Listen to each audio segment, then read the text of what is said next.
Our scripture reading tonight is from 1 Peter chapter 3, verse 15.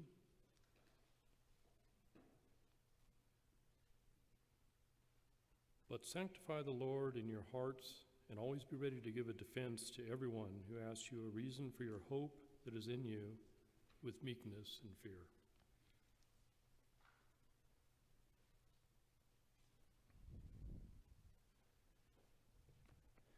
Good evening. If you were in my class this morning, at the end of class, I told you tonight that I was going to talk about a spring break trip to the East Coast, a pig farmer from Dumas, Texas, and a nursing home in Ukraine. So we're going to tie that all together tonight.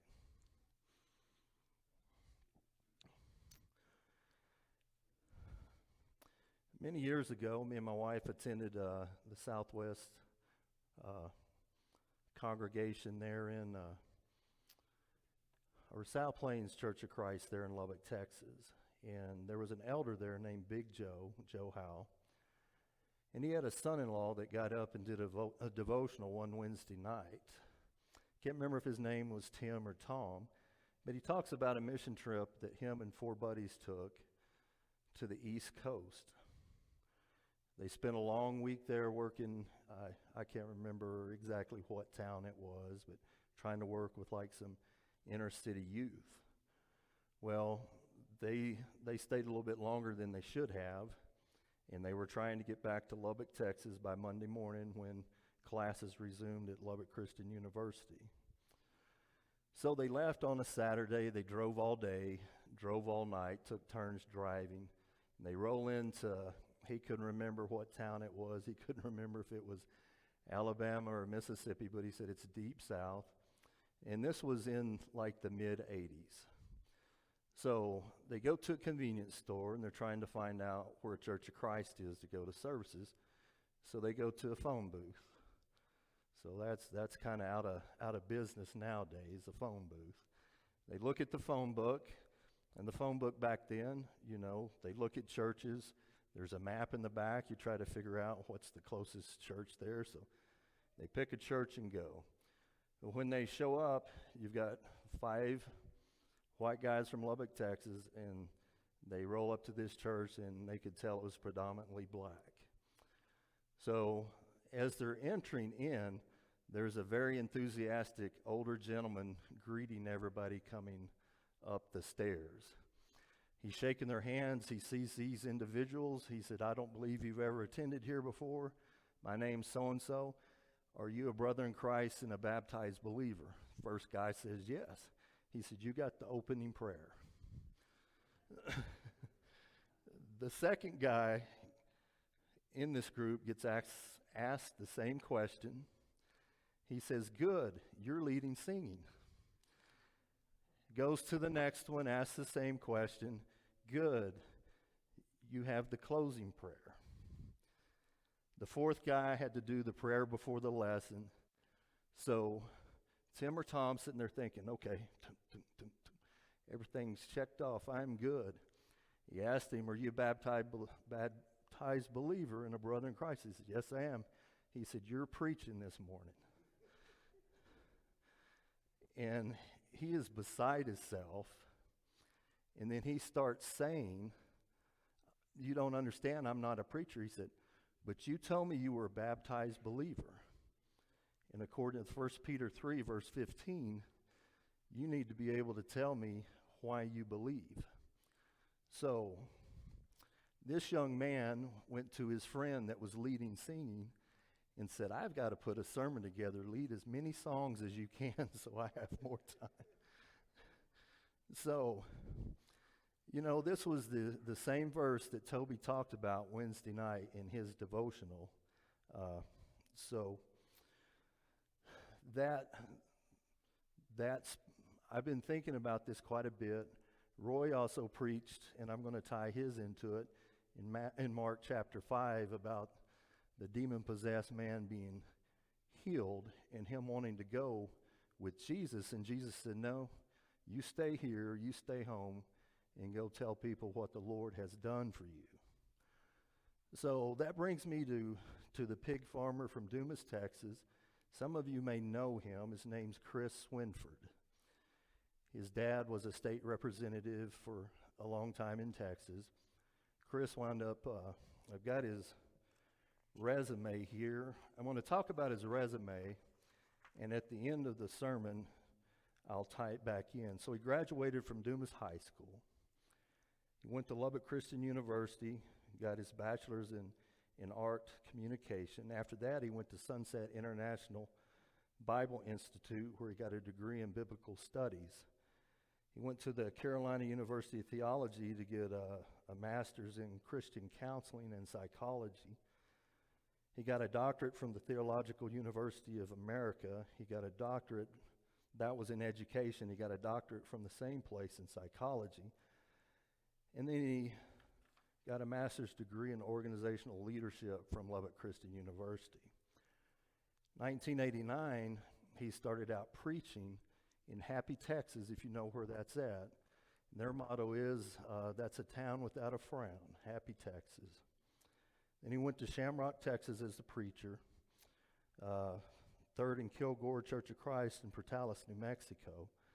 And then in 2000, he had an opportunity to go to Ukraine and be the dean of students over their Bible Institute. So that's he's raised in Dumas, Texas as a pig farmer. His dad was a farmer. They had a grain company, so he likes to claim that he's the pig farmer from Dumas. Chris, if you've ever heard him, he speaks a lot at the Red River Family Encampment there, and he is an excellent storyteller. He holds your attention. He's very entertaining, whether it's Bible class or preaching. And this is his story that he told at Red River one year. And he had held on to this story for a long time because how much it meant to him. And it was a struggle for him to get through it. But as you can imagine, leaving Portales, New Mexico to go to the Ukraine, it was him and his wife and his 2 kids, and they had to pack everything into 5 trunks. That's all they could carry over there. They were there for 3 years. And Chris tells this very elaborate, long, funny story about when he gets there. They arrive, they're either at a train station or bus station. They got to go way over there to get their next leg of travel. And he said, when you get to Donetsk, Ukraine, he said the streets are rubble. He said, so you're not rolling anything. So his kids were, I think, 11, 12, 13, that age group. So him and a kid would have to carry a trunk until they couldn't see mom and the other boy. They'd drop it. Chris would leave the boy there with the trunk, go back, get another one, and repeat this till he got it moved, and he moved further and moved further. He's like, I worked on a farm. I was in shape and things. He said, this was wearing me out. And he said, when I was about at my lowest, wondering what in the world have I gotten myself into by coming over here, this big man walks up to him and says, are you the teacher of America? And he's like, well, I am a teacher and I'm from America, but I don't think I'm the teacher of America. And this guy's name was Maxime. Chris says he's one of the biggest, muscliest guys he's ever met in his life. 6'4", 280 pounds. And he said, I have come to be your lifting, Chris. And Chris said, you're the most beautiful man I've ever seen in my life. And so this begins their relationship. What you need to know about Maxime is he was a big boy when he was born, and his mama was very little. And they had to use forceps on his head to get him out, and they crushed his skull in 2 places. So even though he's 6'4", 280 pounds, he has a mind of an 8-year-old. So Chris befriends him, his family. He got kicked out of school because he had to go to school with kids that were of his same learning ability. So most people didn't want a 6'4", 280-pound person playing with their 8-year-olds out on the playground. He hurt some of them. So one day, Maxime told Chris, I will go to your school and learn. In Chris's first semester there, he was teaching 3 classes: Introduction to Greek, Exegesis, and Hermeneutics, and Evangelism. And Chris is like, well, I don't know what you're going to learn because you haven't even learned Russian or Ukrainian, but Chris acquiesced, let him attend classes. So there were 70 students in this class. And after, a month or two, Chris is trying to get these people out in the community to get them to do service projects. So he gets in touch with what you call a nursing home or retirement home. Over in Ukraine, there's different levels of retirement. There are people that are very wealthy that are in a retirement home where everything is provided for them. Meals, clothing, food, bedding. Then you have the next level where you may have your food provided, but you don't have any clothing. You have to take care of your other belongings. And then you've got the lowest level of people that don't have anybody, have a disability or something like that. And it's just, they're up to the, people's grace to give them money to help them out because the government can't fund it that well. So Chris found a nursing home not too far from the school that was at this lowest level. And he went to the director and he said, I'm trying to teach my students about how to serve like Jesus served. And I want you to, he said, I got 70 students. I'll split them up in pairs so they can do it together. So we need 35 of the hardest jobs you have here. The director agreed. Chris set it up. The day that they went down there to do this, one of the students was sick, didn't show up. So that throws the numbers off. So Chris, being a psychologist, he planned on going around talking to people about their problems, what they were going through, while the kids were doing the service work. So he told Maxime, he said, you're going to be with me, and we're going to go talk to people. He said, do you understand that? He goes, yes, I understand that. So Chris's dad, his name is David. So Maxime called him Chris Davidovich, which means son of David. So he referred to him like that. He said, yes, Chris Davidovich, we will go talk to people. So the nursing home director gets all the students together, and she says, I have the worst job there is in this nursing home, and I need somebody to volunteer for it. She didn't say what it was. Maxime immediately raises his hand and said, we will do it, we will do it. And Chris is like, no, we're going to go talk to people. And the nursing home director said, we have a month's worth of bedpans that need cleaned. And Chris is like, no. And Maxime looked at Chris and said, Chris, she said this was the hardest job. Would Jesus not do the hardest job? And Chris goes, yeah. So that's what they did. They were given a bucket of cold water, a screwdriver, a rag, and a little steel wire brush to clean these. And Chris said, he said, I'm a pig farmer, and this job grossed me out. He said it was the most filthy, disgusting job I've ever done. He said, we scraped bedpans for 7 hours. And when I got home to the apartment, afterwards, my wife would not let me in because of the way I smelled. He said I had to take my clothes off in the hallway, and we threw them away. So he's like, this is what Maxime got me into by using some psychology about Jesus. So the next day at school, Maxime doesn't show up for his first period. So Chris is like, okay, he's probably sick, because that was some filthy stuff we got into yesterday. The second period, second class, he doesn't show up, so Chris is kind of worried, so he calls Maxime's mom and says, Maxime didn't show up to school today. Where is he at? She goes, he's with you. And then she gets pretty hysterical and said, I knew this day would come. And he said, what are you talking about? She said, he wasn't supposed to live past 13, and he's 17 years old, so she thinks he died somewhere. So Chris dismisses class, sends all of his students out into the community to look for him. And as they're going about, Chris makes his way and he sees the nursing home.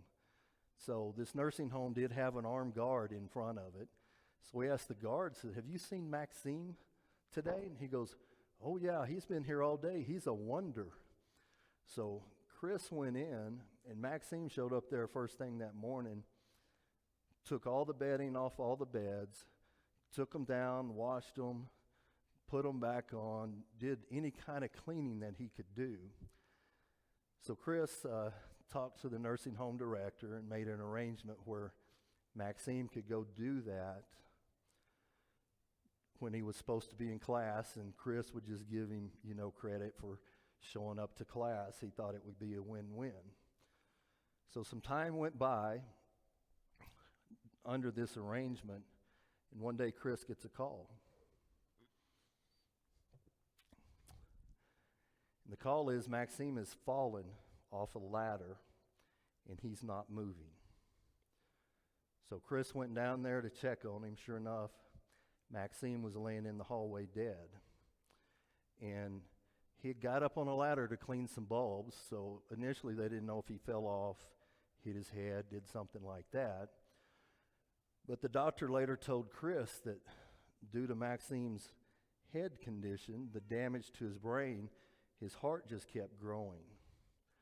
And his heart outgrew his valve, and they think that's what happened to him. He had some type of heart failure. So they picked up Maxime's body, carried him back to his home, cleaned him up for their tradition. And Chris said it was tradition for the priest to lead the funeral procession with 7 nails in his hand and a hammer in the other. And the priest drove in the last 7 nails at the funeral. He said when they were at the graveside and he was preaching, he said a bus pulls up and people start getting off this bus. And he said it's the most wretched group of people he's ever seen come to a funeral. And every one of them were from that retirement home. 66 people in all. He saw a deaf woman leading a blind man by the hand through the graves to get to the graveside service for Maxime. And Chris couldn't help but tearing up because he had to get up on top of the coffin, drive these nails in, and he's looking out at this group of people that came to Maxime's funeral. After their funeral, one by one came up to Chris and said, we want to join the Church of Maxime. And Chris is like, well, Maxime doesn't have a church. He belongs to God's church. And he said he got so tired of trying to explain that he wound up having a Bible study with all of these people right after the funeral. The Bible studies led to every one of those being baptized. And what Chris didn't know at the time is the whole time Maxime was at the nursing home, he was talking to people. Now Maxime, he could learn something, but he could only retain it for about 10 minutes at most. So Maxime would sit down when he was doing a task and say, tell me your story. And they would tell him his story. And then he said, let me tell you my story. I was born broke, but Jesus fixed me. that was his constant message to everyone in that funeral, not the funeral home, but the nursing home, when he was serving them. And it blew Chris's mind. And the reason I read Chris's resume and his education, Chris says, I've never had anybody come up to me and say, I want to join the church of Chris. But they wanted to join Maxime's church because of how he served them. And it just blew Chris's mind. And he changed his whole philosophy and moved that to Sunset about how to, first you've got to win their hearts and minds before you can talk to them about things like Jesus. So Chris said, you know, when that semester wrapped up, he gave Maxime an A+ in evangelism. And it struck, like I said, it cut Chris pretty much to the bone about, look at every advantage we have in America, education and all of this.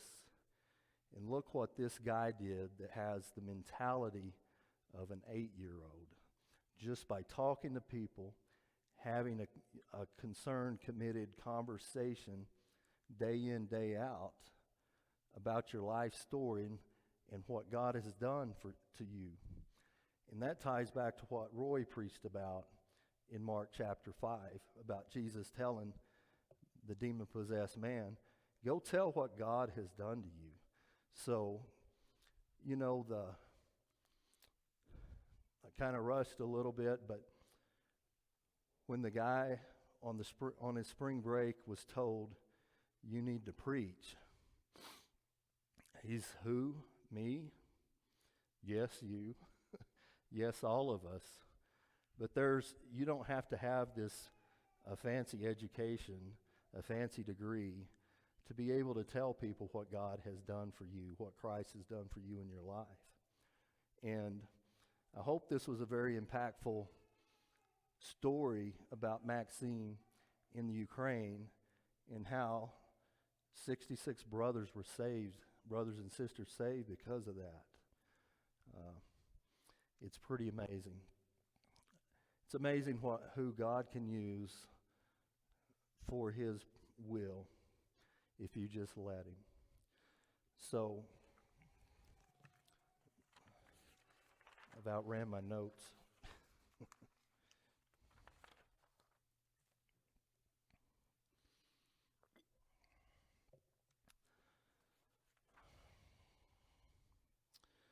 So, conclusion.